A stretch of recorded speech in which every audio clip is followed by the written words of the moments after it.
Question number 1 पोल आपके सामने आएगा हर एक सवाल को लेकर के और आपको देना है जवाब। बड़े लेंदी क्वेश्चंस हैं, मतलब क्वेश्चंस बड़े हैं या लेंदी कह सकते हैं हम, है ना। और फटाफट से आप बताएंगे कमेंट करके कि इसका सही जवाब क्या होगा। और इसको बिल्कुल भी ये ना समझें कि ये जो क्वेश्चंस हैं ऑफलाइन में हमें हेल्प नहीं करेंगे, बिल्कुल नए पैटर्न पे, क्योंकि सिलेबस सेम है अभी भी। क्वेश्चन नंबर 1 देखिए और जवाब दीजिए। विच of the following statements is true about inclusive education, यानी समावेशी शिक्षा के बारे में कौन सा एक कथन है जो सही है। ये पढ़ना बहुत जरूरी है, सही लिखा है या सही नहीं लिखा है। सही नहीं लिखा होगा तो आंसर एकदम चेंज हो जाएगा, और अगर गलत लिखा होगा तो आंसर एकदम चेंज हो जाएगा। देखो धर्मेंद्र यादव को पढ़ना नहीं है, कह रहे हैं आज मैम का बर्थडे है। हर दिन कोई ना कोई बर्थडे मना रहा होता है। देखिए इधर आइए फटाफट से समझते हैं क्या कहानी है। अगर हम बात करते हैं पहले ऑप्शन की, इंक्लूसिव एजुकेशन का मतलब है इंक्लूड करना। ये वर्ड ही बना है इंक्लूजन से, यानी समावेशन, इंक्लूड करना। किसको इंक्लूड करना? For all children. Education for all children में विश्वास रखता है, यानी हर प्रकार के बच्चे को क्लासरूम में कंफर्टेबल महसूस कराना या उसको सिखा पाना, उसको इंक्लूडेड फील कराना, अलग थलग महसूस ना कराना। चाहे वो किसी भी जाति से हो, संप्रदाय से हो, समूह से हो, उसको कोई अक्षमता हो, कोई डिसेबिलिटी हो, कोई गिफ्टेडनेस है, क्रिएटिविटी है, अच्छा है, बुरा है, जो भी आपको लगता हो अपनी नजर में, लेकिन सारे बच्चे आपको इंक्लूड करके चलने हैं। पहला ऑप्शन है it is a system of education where in students with and without disability learn together, यानी एक एजुकेशन का ऐसा सिस्टम है जहां बच्चे जिनको डिसेबिलिटी है, कोई अक्षमता है, कोई ऑटिज्म हो सकता है, इसके अलावा आपका कुछ डिसलेक्सिया हो सकता है, किसी को विजुअल इंपेयरमेंट हो सकता है, दृष्टि बाधिता हो सकती है, किसी को हियरिंग इंपेयरमेंट हो सकता है, यानी डिसेबिलिटी वाले बच्चे भी हैं और डिसेबल्ड बच्चे भी हैं और एबल्ड बच्चे जिसको आप कह सकते हैं, या फिर हम ये कहेंगे विदाउट डिसेबिलिटी और डिसेबिलिटी दोनों ही तरह के बच्चे एक क्लासरूम में सीख सकते हैं, उसको इंक्लूसिव एजुकेशन की क्लासरूम कहेंगे। बात एकदम सही है। बी ऑप्शन है it is about ensuring participation of all children while removing exclusion, discrimination, barriers to learning and participation, यानी कि ये जो इंक्लूसिव एजुकेशन है ये किस बारे में है? सभी प्रकार के बच्चों को इंक्लूड करने के बारे में है और एक्सक्लूजन को रिमूव करने के बारे में। एक्सक्लूजन क्या होता है या सेग्रीगेशन क्या होता है? कुछ बच्चों को एक्सक्लूसिव राइट्स दे दिया आपने वहां पे, या कुछ बच्चों को एक्सक्लूसिवली आप फेवर कर रहे हैं। एक्सक्लूसिव का मतलब है ना वो एक्सक्लूसिव ऑफर्स आते हैं सेल पे, लेकिन बच्चों के लिए आप एक्सक्लूसिविटी नहीं लगा सकते कि आप 4 बच्चे तो आपके फेवरेट हैं, बाकियों को आप पसंद नहीं करते हैं। तो एक्सक्लूसिवनेस को हटाना है, यहाँ पे इंक्लूसिवनेस को लेकर के आना है। तो ये बात बिल्कुल सही है कि हर एक बच्चा पार्टिसिपेट कर सके और एक्सक्लूजन को हम हटा सकें, इंक्लूजन को ला सकें उसकी जगह। थर्ड ऑप्शन है it views differences between children and adults as hindrances for learning, यानी कि ये जो अंतर है, भाई कोई भी 2 लोग सेम नहीं होते दुनिया में, जैसे 5 उंगलियां सेम नहीं होती या वॉटेवर, हम इस पे बहुत एक कॉमन डायलॉग है हमारे यहाँ चलता है इंडिया में। तो इसमें बच्चों व वयस्कों के बीच अंतर की सीखने में बाधक के रूप में नहीं देखा जाता। ये बात इन्होंने गलत कह दी कि जो अंतर है बच्चों के बीच में, जो डिफरेंसेस हैं, किसी बच्चे को किसी चीज में इंटरेस्ट होगा, किसी को किसी में होगा, उसको एक हिंड्रेंस की तरह नहीं, एक एसेट की तरह देखा जाता है। तो फर्स्ट और सेकंड सबको सब कुछ सेम ही पसंद होगा। अगर डिफरेंसेस होंगे ही नहीं बच्चों में तो रोबोट्स बन जाएंगे, है ना, फिर मजा नहीं रहेगा जीने में। फर्स्ट और second is the right answer, यानी ए ऑप्शन में ऐसा है। बाकी थर्ड जो है वो सही नहीं है, तो जहां पे भी थर्ड है बाकी के 3 ऑप्शन में वो गलत हो जाएगा।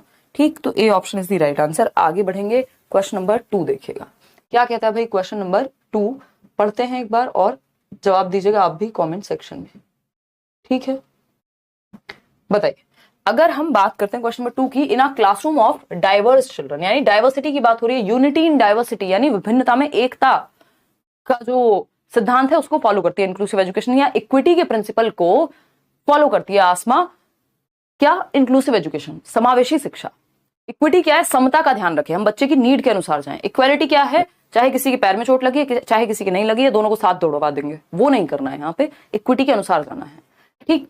तो in a classroom of diverse children, जहां विभिन्न प्रकार के या विविध बच्चों के कक्ष में, with children from disadvantage communities a teacher should, कुछ बच्चे ऐसे भी होंगे जो हाशिए पर समुदाय जो है, हाशिए पर जो समुदाय है, यानी वो वंचित समूह के बच्चे होंगे, किसी भी रूप में वंचित रह गए हैं, चाहे वो आर्थिक रूप से हो, यानी इकोनॉमिक रूप से उतना पैसा नहीं है या घर की स्थिति खराब है, चाहे वो किसी कास्ट की वजह से ऐसा हुआ है समाज में, चाहे वो किसी भी आधार पे अगर वंचित रह गए हैं, हाइट, वेट, कोई बीमारी, कुछ भी हो सकता है ना। तो जो हाशिए पर ऐसी, यहाँ स्पेशली कम्युनिटीज की बात चल रही है, तो डिसएडवांटेज कम्युनिटी जो एक जगह से दूसरी जगह मूव करती रहती हैं, ऐसी भी कम्युनिटीज हैं, है ना। तो ये डिसएडवांटेज कम्युनिटी कही जा रही है, ट्राइब्स हो सकती हैं। अ टीचर शुड क्या करना चाहिए? इग्नोर कर देना चाहिए। इग्नोरेंस इज नॉट ब्लिस, यहाँ पे हम ये नहीं कह सकते, टीचर की फॉर्म में आपको बच्चे को समझना है और हर बच्चे तक पहुंचना है। बी ऑप्शन है work towards eliminating all cultural differences, यानी बच्चों में से कल्चरल डिफरेंसेस, सांस्कृतिक भिन्नताओं को ही खत्म कर दो और उनको रॉबर्ट्स बना दो, सारे एक जैसे दिखने चाहिए। ये भी गलत हो गया। Recognise that differences are not deficits, इसमें भी आप लोग बहुत गलत जवाब दे रहे हैं। पता नहीं आजकल आप लोग क्या खा पी रहे हैं या ज्यादा रिलैक्स्ड हो गए हैं, पेपर दूर है। ये पढ़ लो यार, ये सारे चैप्टर्स मैंने यूट्यूब पे भी कराए हुए हैं इस लेवल के, तो कि आप आराम से इसको समझ पाए, है ना। क्यों दुखी हो जाते हो, ऐसे मत करो यार। बी ऑप्शन 49% लोग दे रहे हैं, कमाल कर दिया आप। सभी सांस्कृतिक भिन्नताएं मिटाने के लिए कार्य करना है। भाई मिटाना नहीं है, सांस्कृतिक भिन्नताओं के बावजूद या साथ उनको एक्सेप्ट करना है।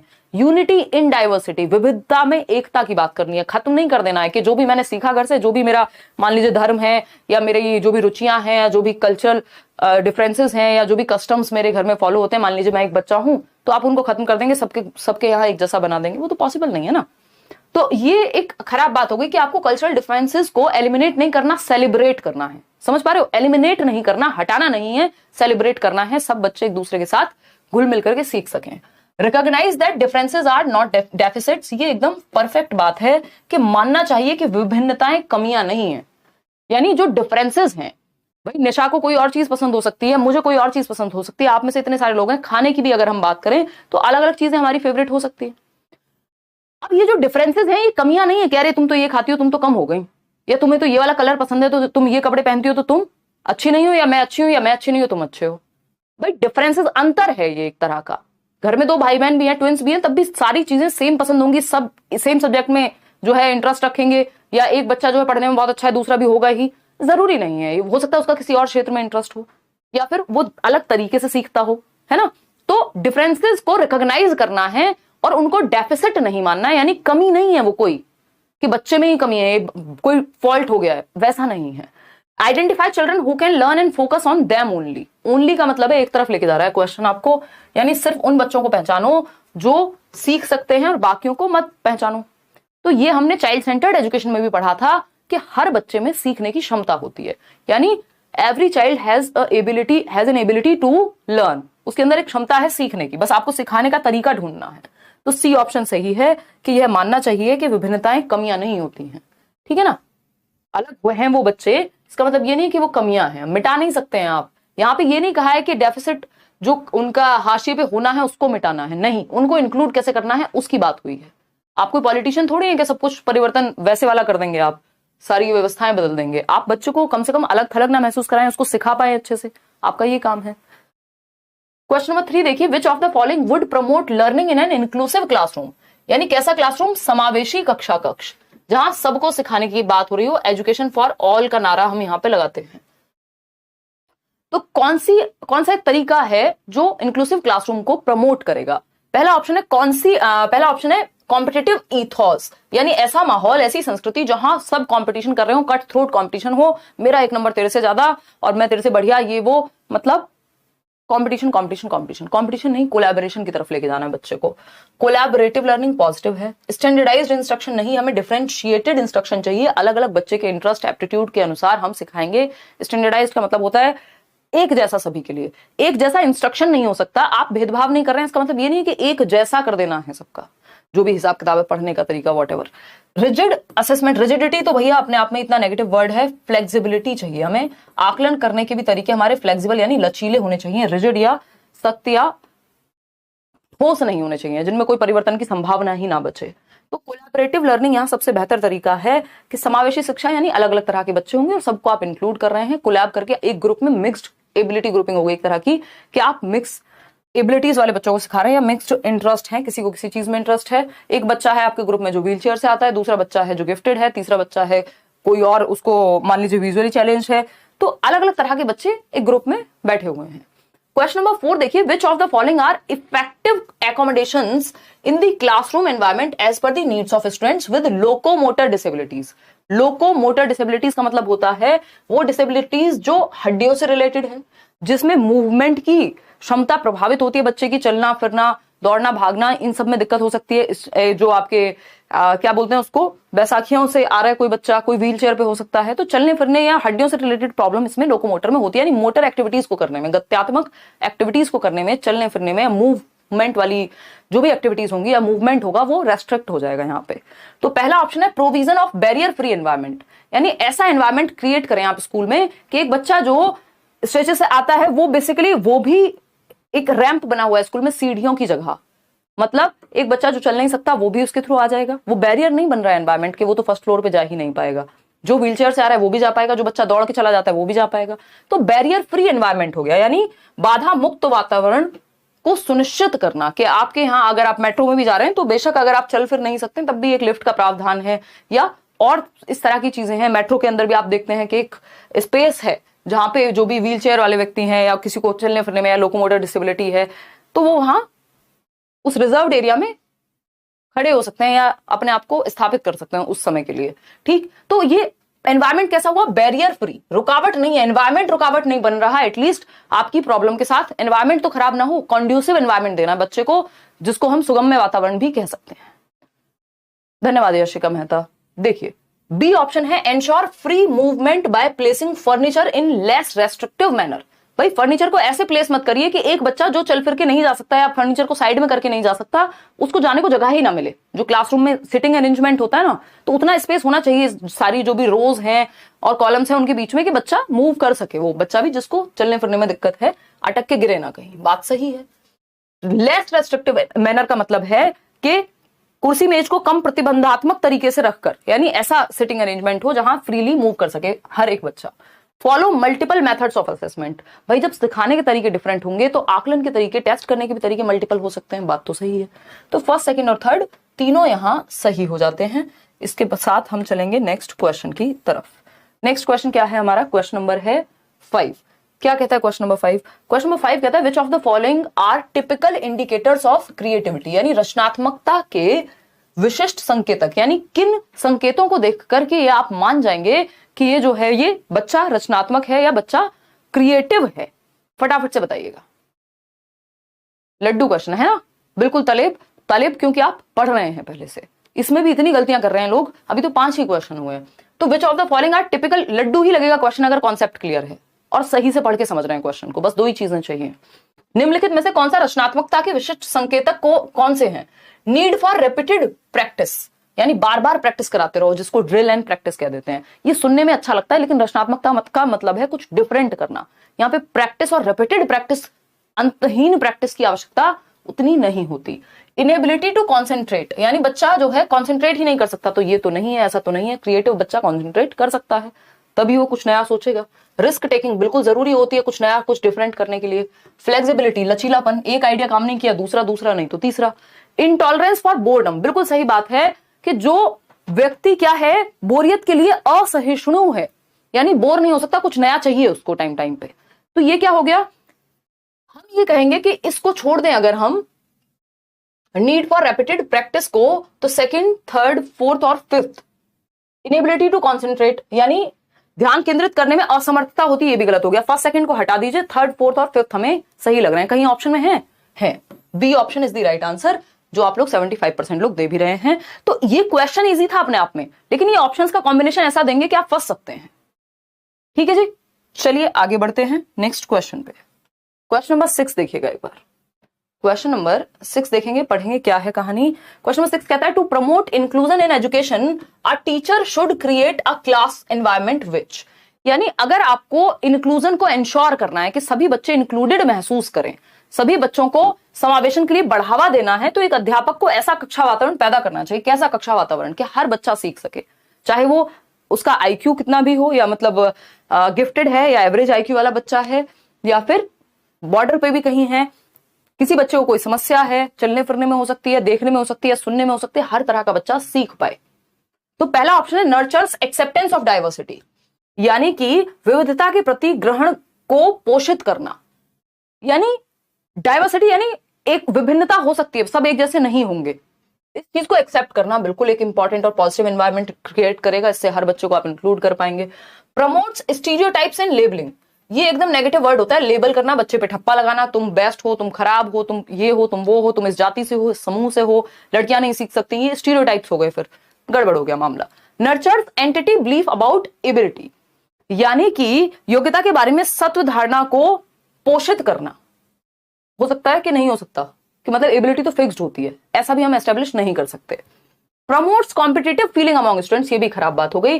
तो इंक्लूसिव एनवायरनमेंट उसी को कहेंगे जहां पर विविधता के प्रति ग्रहण को पोषित करने की भावना हो, यानी एक्सेप्टेंस है कि बच्चों में डाइवर्सिटी हो सकती है, सबको एक जैसे होने की जरूरत नहीं है, रोबोट्स बनने की जरूरत नहीं है।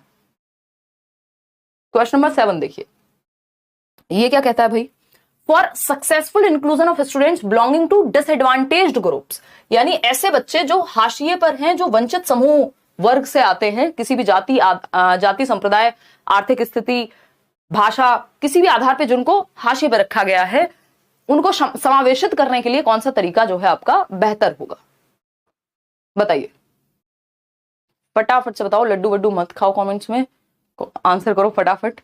कोई क्या, हाँ ब्राउनी खा रहे हैं मैडम। देखिए, पिछड़े वर्गों से आने वाले विद्यार्थियों के सफल समावेशन के लिए क्या करना चाहिए, teach them in a separate section, बच्चे को सेपरेट नहीं करना है। इंक्लूजन में सेग्रीगेशन, अलगाव नहीं चाहिए, इंक्लूड करना है, अलग थलग नहीं करना, एक्सक्लूजन नहीं लेके आना, एक्सक्लूसिव नहीं बनाना।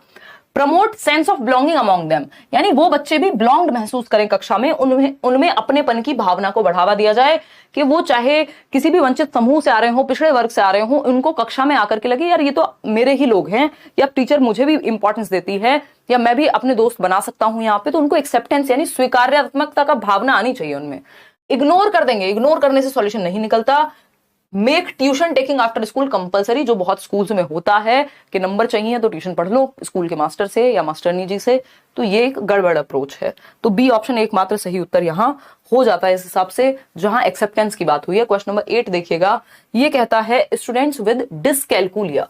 डिसकैलकुलिया समझते हैं, कैलकुलेशन से संबंधित है, बोलने में ही पता लग रहा है हमें, गुणन वैफल्य या गुणज वैफल्य कह देते हैं इसको। तो गुणज का मतलब क्या है, गणना करने से संबंधित है। डिसकैलकुलिया मतलब, डिस का मतलब होता है डिसफंक्शनैलिटी, यानी ठीक से फंक्शन ना कर पाना किसी चीज का, और कैलकुलिया का मतलब कैलकुलेशन से है यहाँ। तो गणना करने में समस्या है, और गणना करना कहाँ आता है, गणित में आता है। तो वो बच्चा जिसको डिसकैलकुलिया है उसको कहाँ चैलेंज महसूस होगा, चुनौती कहाँ महसूस होगी, गणित में होगी ऑफकोर्स। एंड डिस्प्रेक्सिया थोड़ी एक रनिंग वगैरह में होगी, ड्राइंग में होगी, वो मोटर स्किल्स में डिस्प्रेक्सिया में ऐसा हो जाता है। सिंगिंग का हमने कोई डिसऑर्डर ऐसा सच पढ़ा नहीं है, तो गणित में है यहाँ पे जो बात है। डिसकैलकुलिया कैलकुलेशन से जोड़ सकते हो, कैलकुलेशन कहाँ होती है, गणित में हो सकती है। बच्चे को मान लीजिए ये कुछ क्या करना था, ऐड करना था, तो वो अब गड़बड़ ऐड कर सकता है, कैलकुलेशन में उसको प्रॉब्लम हो सकती है, आगे पीछे कर सकता है। तो A option is the right answer over here. आगे बढ़ेंगे नेक्स्ट क्वेश्चन पे, इसमें डिसेबिलिटी के भी सारे क्वेश्चन जो इस बार के आए हुए हैं इंपॉर्टेंट, वो सब इंक्लूडेड हैं। क्वेश्चन नंबर 9 देखिए, which of the following provisions become a barrier for inclusion of students with visual impairment, यानी कौन सी एक चीज रुकावट बनेगी उन बच्चों के लिए जिनको दृष्टि बाधिता है, जिनको देखने में समस्या है। Braille books, Braille books Louis Braille ने बनाई थी, और बुक्स नहीं बेसिकली ब्रेल लिपि जो है, ब्रेल स्क्रिप्ट जो है, जिसको टच करके उभरे हुए डॉट्स होते हैं, 6 डॉट बेस्ड होती है, और जिसको आप टच एंड फील करके पढ़ सकते हैं। टेक्टाइल मटेरियल भी कह सकते हैं, यानी जिसको टच और फील किया जा सके। ब्रेल, ये दोनों बहुत पॉजिटिव बातें हैं उन बच्चों के लिए जिनको दृष्टि बाधिता है या विजुअली चैलेंज्ड हैं या देख ही नहीं सकते बिल्कुल। तो ब्रेल लिपि भी इंपॉर्टेंट है, टेक्टाइल मटेरियल भी इंपॉर्टेंट है, क्योंकि वो टच और फील कर पाएंगे। असिस्टेंस ऑफ स्क्राइब, यानी स्क्राइब आप समझते हैं ना, लिपिक की मदद, भाई जो बच्चा देख नहीं सकता तो वो अपने साथ एक स्क्राइब लेके जा सकता है जो लिख दे उसके लिए और वो बोल दे। सही है, ये भी पॉजिटिव बात है, कोई दिक्कत नहीं है, इससे भी इंक्लूड होगा। विजुअल इंपेयरमेंट वाला बच्चा है, हेल्प मिलेगी उसको। लेकिन रिटन एग्जाम्स ऐसे बच्चों के लिए बिल्कुल भी लाभकारी नहीं माने जाएंगे, क्योंकि जिस बच्चे को देखने में पहले ही समस्या है, जिस बच्चे को देखने में समस्या है या बिल्कुल नहीं देख सकता, उसको रिटन एग्जाम्स देंगे, तो रिटन एग्जाम्स तो बिना देखे नहीं लिखे जाते, है ना। तो रिटन एग्जाम्स जो है वो सबसे खराब तरीका होगा यहाँ, तो ये एकदम खराब तरीका है, ये बैरियर बन जाएगा, रुकावट बन जाएगा बच्चे के सीखने में, जो बच्चे को देखने में समस्या है। क्वेश्चन नंबर 10 देखिएगा, विच of the following is a typical characteristic of students with autism. Autism वाले बच्चे को, स्वालीनता बोलते हैं हिंदी को ऑटिज्म में, विद्यार्थी को और स्वालीनता गृहित विद्यार्थी में क्या देखा जा सकता है, कौन सा गुण पाया जा सकता है। पहला ऑप्शन है रेपिटेटिव बिहेवियर, बार बार बार बार सेम बात को रिपीट करेगा, या फिर रेपिटेटिव बिहेवियर, स्टीरियोटिपिकल बिहेवियर भी इसको हम कह सकते हैं। या फिर बी ऑप्शन है कॉग्निटिव फ्लेक्सिबिलिटी, यानी फ्लेक्सिबल होगा। हाई ये होगा क्रिएटिविटी वाले बच्चे में, ये जो विशेषताएं हैं अलग अलग बच्चों की। हाई कम्युनिकेबल स्किल्स, ये गिफ्टेड बच्चे में भी हो सकती हैं। Urge for frequent changes in routine, ये ऐसा नहीं होता, बल्कि ऑटिज्म वाला बच्चा ज्यादा रूटीन में चेंजेस बर्दाश्त नहीं कर पाता, फ्रिक्वेंट चेंजेस नहीं चाहिए। अगर उसके एनवायरमेंट में बहुत ज्यादा परिवर्तन होता है, हर रोज नए लोग आकर के बैठ रहे हैं उसके रूम में, आज एक चीज से दूसरी चीज इधर उधर कर दी जा रही है, उसके दिमाग में डिस्टर्बेंस होता है। उसको अपनी जो एनवायरमेंट की सेटिंग है वो स्टेबल चाहिए, ठीक है ना। तो ये पुनरावृत्तीय व्यवहार है, एकमात्र यही चीज सही है, बाकी सारे ऑटिज्म के बारे में बिल्कुल भी सही नहीं है।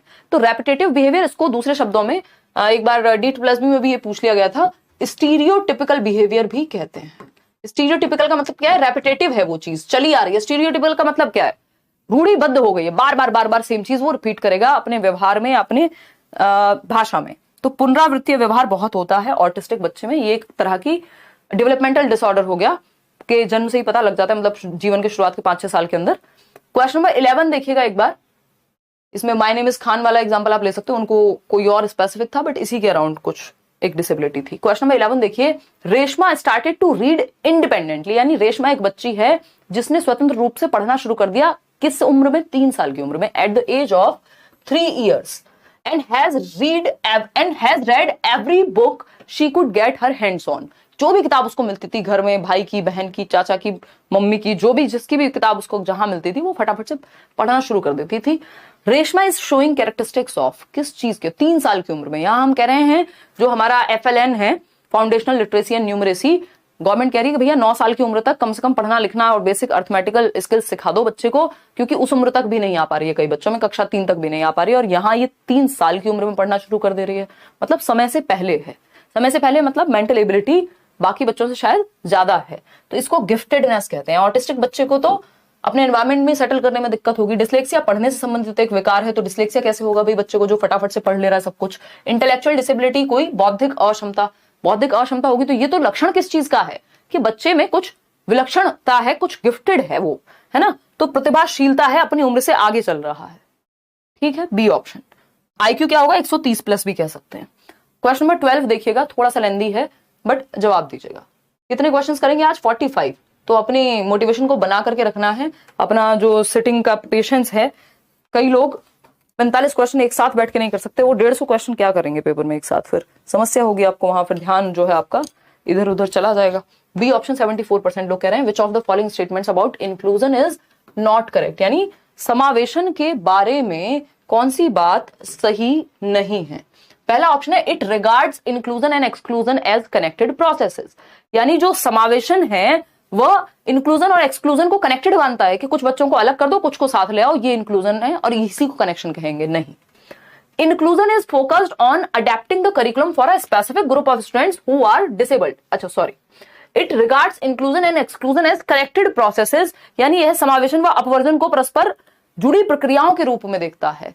कि मतलब अगर आप एक्सक्लूसिव और इंक्लूसिव करोगे, ठीक है मान लिया हमने, देखता होगा नहीं भी देखता होगा, बट बिल्कुल गलत इसको एकदम से नहीं कह सकते हम कि एकदम खराब बात हो गई। फिर देखते हैं, inclusion is focused on adapting the curriculum for a specific group of students who are disabled. अब ये बात निश्चित रूप से गलत है। इसमें आप कह सकते हो कुछ हद तक इंक्लूडेड है कि आप बच्चों को बिल्कुल एक्सक्लूसिव फील करा दो और इंक्लूजन को लेकर के आओ। हालांकि 2 इंडिपेंडेंट प्रोसेसेस हैं, बट ये एक क्लास में भी हो सकता है ऐसा कि इंक्लूसिव में भी आप एक्सक्लूसिव फील करा दे रहे हो बच्चे को, पॉसिबिलिटी है। लेकिन बी में 0% पॉसिबिलिटी है कि inclusion is focused on adapting the curriculum for a specific group of students who are disabled, यानी समावेशन केवल एक खास वर्ग के व्यक्ति जो दिव्यांग हैं उनकी जरूरतों के अनुरूप पाठ्यचर्या के अनुकूलन पर केंद्रित है। ये बात एकदम खराब हो जाएगी कि कुछ स्पेसिफिक ग्रुप के लिए इंक्लूजन होता है, हर तरह के बच्चे के लिए, फॉर ऑल चिल्ड्रन।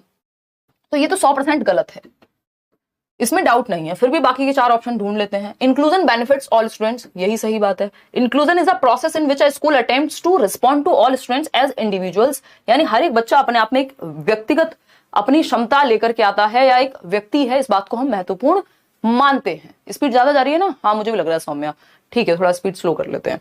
तो समावेशन केवल एक खास वर्ग के व्यक्ति जो दिव्यांग है उनकी जरूरतों के अनुरूप पाठ्यचर्या के अनुकूलन पर केंद्रित है, ऐसा कहना गलत होगा क्योंकि ये सभी के लिए है। ठीक है, समावेशन व अपवर्जन को परस्पर जुड़ी प्रक्रियाओं के रूप में देखा जा सकता है, ये संभावना है। तो गलत क्या है? B option. जो गलत है वही सही है क्योंकि पूछा ही गलत है। तो ये थोड़ा सा कंफ्यूजिंग हो जाएगा क्योंकि आपको एग्जैक्ट गलत ढूंढना है, थोड़ी बहुत जो मान लीजिए हम बहुत ज्यादा सहमत नहीं है ए ऑप्शन से भी, लेकिन वो है तो एक क्लासरूम के अंदर ही ना, एक्सक्लूजन और इंक्लूजन पॉसिबल है कि आपने कुछ ग्रुप अलग बना दिया। क्वेश्चन नंबर 13 देखिए, फटाफट से समझेंगे। क्वेश्चन नंबर 13 है असर्शन। ये बड़े क्वेश्चंस हैं, ऐसे क्वेश्चंस भी आए हुए हैं। कथन और तर्क। कथन क्या है? In a classroom of diverse learners, यानी एक विभिन्नता वाली कक्षा में जहां अलग अलग प्रकार के बच्चे निवास करते हैं या हैं प्रेजेंट, ठीक है ना? ठीक है, आज हमें फीवर आ गया फिर भी आपकी क्लास लेने आए हैं, मजा आ रहा है, बहुत बढ़िया अंशु। हाँ ये देखो, कोई कह रहा तापसी पन्नू जैसे दिखते हो, ये भी आजकल कमेंट आ रहा है। आपका शर्ट का कलर अच्छा लग रहा है। अच्छा धन्यवाद। कल एक व्लॉग आएगा उसमें हम आपको बताएंगे। देखिए, in a classroom of diverse learners, यानी विविध विद्यार्थियों की कक्षा में शिक्षकों को यथोचित स्वायत्ता देनी चाहिए और पाठ्यचर्या और आकलन प्रणाली को लचीला बनाना चाहिए। यानी डाइवर्स लर्नर से अलग अलग तरह के बच्चे और फ्लेक्सिबिलिटी होनी चाहिए। बिल्कुल सही बात है, 100% बच्चों को इंडिपेंडेंस या स्वतंत्रता मिलनी चाहिए। करिकुलम भी फ्लेक्सिबल होना चाहिए। इसका रीजन क्या है? Children learn better when they take ownership and their learning needs are accommodated. यानी बच्चे बेहतर तब सीखते हैं जब वह प्रभुत्व लेते हैं। प्रभुत्व का मतलब यहाँ क्या है? ऑटोनॉमी, फ्रीडम उनको महसूस हो रही है और ओनरशिप ले रहे हैं अपने काम की, कि वो जिम्मेदार हैं कि बेटा ये वाला असाइनमेंट कल करके लाना है, ये वाली एक्टिविटी खुद से करके दिखा दो एक बार, है ना? उनकी लर्निंग नीड्स को भी हम ध्यान में रख पा रहे हैं। तो ये बात एकदम सही है, दोनों ही बातें सही है। Both A and R true and R is the correct explanation of A. इसलिए हम कहेंगे कि ए ऑप्शन यहाँ सही है। दोनों बातों में से कुछ भी गलत नहीं है और दोनों एक ही दूसरे के बारे में बात कर रहे हैं। क्वेश्चन नंबर 14 देखिएगा एक बार। ये कहता है which of the following is an example of. किस चीज का एग्जाम्पल पूछा है? Assistive technology to aid mobility, यानी कौन सा उदाहरण सहायकी तकनीकी का इस्तेमाल करते हुए विद्यार्थियों को गतिशीलता में मदद करेगा। गतिशीलता समझ रहे हो? मोबिलिटी, एक जगह से दूसरी जगह मूव करने की जो क्षमता है उनको, उसको प्रमोट करेगा। ऐसा बच्चा हो सकता है जिसको चलने फिरने में दिक्कत हो, तो उसके लिए मोबिलिटी में कौन सी चीज सहायक होगी? वॉकिंग स्टिक, यानी कि छड़ी, जो छड़ी लेकर के चलते हैं वो, या ब्रेल सिस्टम। मोबिलिटी की बात हो रही है, यानी बच्चे को चलने फिरने में समस्या होगी, हमें मोबिलिटी बढ़ानी है। तो ब्रेल सिस्टम से मोबिलिटी नहीं बढ़ जाती है, हियरिंग एड से मोबिलिटी नहीं बढ़ जाएगी, कान में ही लग जाएंगे। मैग्नीफाइंग ग्लास से कोई चीज आप देख सकते हैं बड़े लेंस में, बट मोबिलिटी नहीं बढ़ जाएगी उससे। तो वॉकिंग स्टिक, यहाँ पे आपका व्हील चेयर हो सकती थी, कोई भी ऐसा साधन जिससे मोबाइल हो सके बच्चा, या थोड़ा सा गतिशील हो सके, चल फिर सके, एक जगह से दूसरी जगह जाने में उसको आसानी हो। तो A option is the right answer, जो कि 74% लोग दे भी रहे हैं। क्वेश्चन नंबर 15 देखिएगा। पूछा है कौन सी एक स्ट्रैटेजी है, मुझे लग रहा है वो वाला जो ऑप्शन था ना उसमें दोनों सही है। ऐसे आज 2-3 क्वेश्चंस हैं जिसमें सीटेट ने खुद 9 दे दिया है जवाब, मतलब फ्री का नंबर मिला है उसमें, क्योंकि 2 ऑप्शन सही है या 2 ऑप्शन गलत है। तो वो जो क्वेश्चन हम कर रहे थे उसमें ए ऑप्शन भी गलत होने की पूरी संभावना है, लेकिन उन्होंने वो उसमें फिर फ्री नंबर दिया है। ये मुझे अभी याद आया जब मैं आपसे ये डिस्कशन कर रही थी। Which of the following is not an effective strategy to engage students with visual challenges, यानी दृष्टिबाधित बच्चों को इंक्लूड करने के लिए कौन सी एक प्रभावी तकनीक नहीं है, बताइएगा। पहला ऑप्शन है provide least restrictive environment in the classroom, यानी कैसा कक्षा में वातावरण हो कम प्रतिबंधात्मक, यानी बच्चे को समस्या कम से कम हो, उसको आगे बिठा रहे हैं जिसको देखने में समस्या है, ब्रेल लिपि का इस्तेमाल कर रहे हैं, कोई और टेक्नोलॉजी हो सकती है जिसका आप इस्तेमाल कर रहे हैं। Go slow ma'am. अच्छा ठीक है पवन, देखिएगा तो कौन सा एक इफेक्टिव स्ट्रेटेजी नहीं है जब हम विजुअली चैलेंज्ड बच्चे को इंक्लूड कर रहे हैं। प्रोवाइड लीस्ट रेस्ट्रिक्टिव, यानी रेस्ट्रिक्शन कम से कम हो। रेस्ट्रिक्शन का मतलब है समस्या कम से कम हो बच्चे को सीखने में। बी ऑप्शन है eliminate unnecessary obstacles from classroom, यानी बेवजह के जो ऑब्स्टेकल्स हैं, समस्याएं हैं, शोर आ रहा है कहीं से, या ऐसे ही कुछ सिटिंग पोजीशन खराब है या अरेंजमेंट खराब है, तो उसको आप ठीक कर रहे हैं। Present the concepts in multiple ways, एक तरीके से नहीं मल्टीपल वेज में समझाते हैं, ताकि जिसको एक तरीके से समझ में आया हो क्या पता दूसरे तरीके से आ जाए। Focus on segregation of the students and always make them sit separately. देखो ये सेपरेशन वर्ड, सेग्रीगेशन वर्ड, ये अगेंस्ट है इंक्लूजन के प्रिंसिपल के। तो इंक्लूसिव एजुकेशन का जस्ट ऑपोजिट है सेग्रीगेशन, एक्सक्लूसिव एजुकेशन या सेपरेशन, अलग थलग नहीं करना होता। तो कौन सा तरीका इफेक्टिव नहीं है? तो यही है वो ऑप्शन डी ऑप्शन। 71% लोग विद्यार्थियों के पृथकीकरण को ध्यान में रखकर उन्हें हरदम अलग बिठाना, ये क्या हो गया? यही एक गलत तरीका है बच्चों के साथ डील करने का। वो बच्चे जो विजुअली चैलेंज्ड हैं, कोई भी बच्चा यहाँ पे जिसको अलग थलग कर रहे हैं